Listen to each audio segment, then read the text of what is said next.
Hello, my name is Sarah Birmingham Drummond, and I'm the Dean of the Faculty and Vice President for Academic Affairs at Andover Newton Theological School. I contributed a chapter on assessment in theological field education to Matt Floating's book, Welcome to Theological Field Education. Today I'm here to talk with you about one idea from my chapter, which relates to creating an assessment-friendly environment for field education.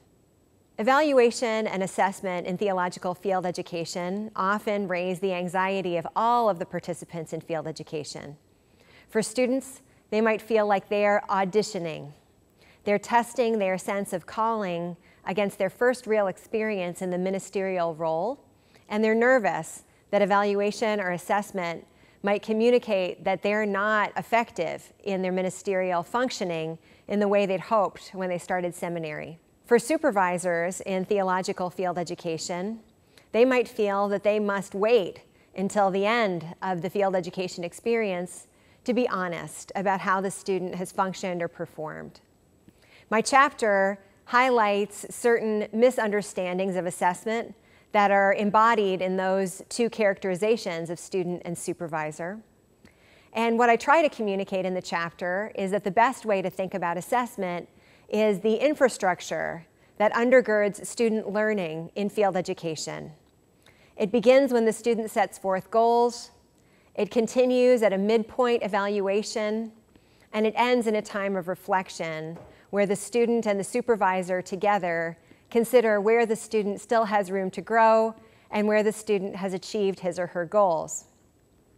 That infrastructure that undergirds student learning in experiential theological field education can best be lived out in a certain kind of atmosphere, what I would consider an assessment-friendly atmosphere.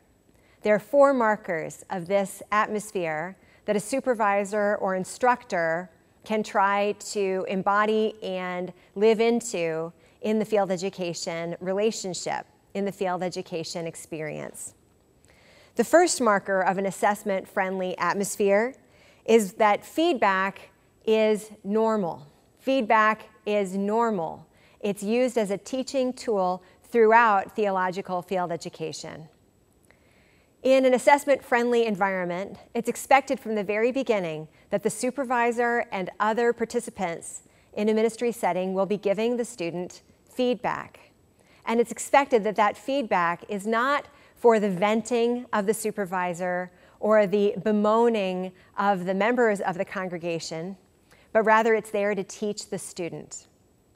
One way in which feedback can be delivered most effectively is by setting the expectation from the very start that feedback, including constructive criticism, will be part of the relationship, and simply asking the student, in what way is feedback best received by you? What have been your good experiences with feedback that have really helped you learn before? A second marker of an assessment-friendly environment in theological field education is that theological reflection and theological meaning are part and parcel of every conversation the student has with the supervisor.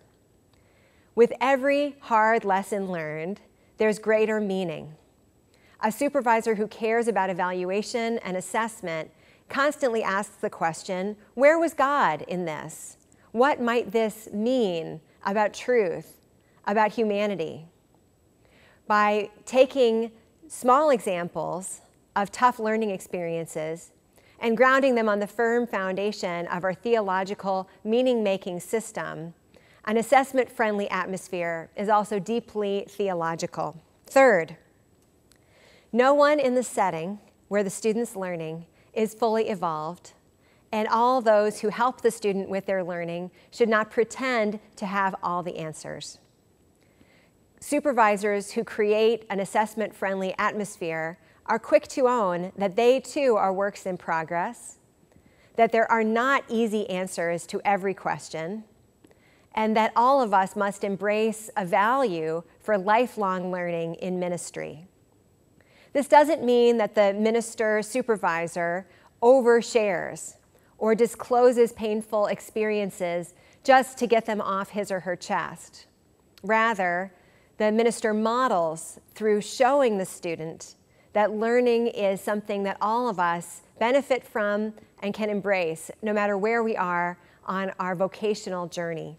Finally, in an assessment-friendly environment, the expectations we have of one another are transparent, negotiated, and shared. When an expectation is violated, we show generosity toward one another, first assuming that the expectation itself must be revisited before laying blame. What I mean by this is that in an assessment-friendly environment, students and supervisors must talk together about what is appropriate to expect from one another, and when they have moments of disappointment where their expectations aren't met, they first embrace an attitude of generosity, saying to themselves, I'm sure that this person didn't mean to offend, didn't mean to disappoint me. Let's take a moment and revisit our expectations of each other before we begin to assign responsibility for a transgression. These 4 markers of an atmosphere that's friendly toward evaluation and assessment are those that are not necessarily taught, but rather they're experienced. My hope is that through watching this video and watching all of the training materials associated with Welcome to Theological Field Education, you might learn some tactics and strategies that will make you a more effective supervisor. Thank you.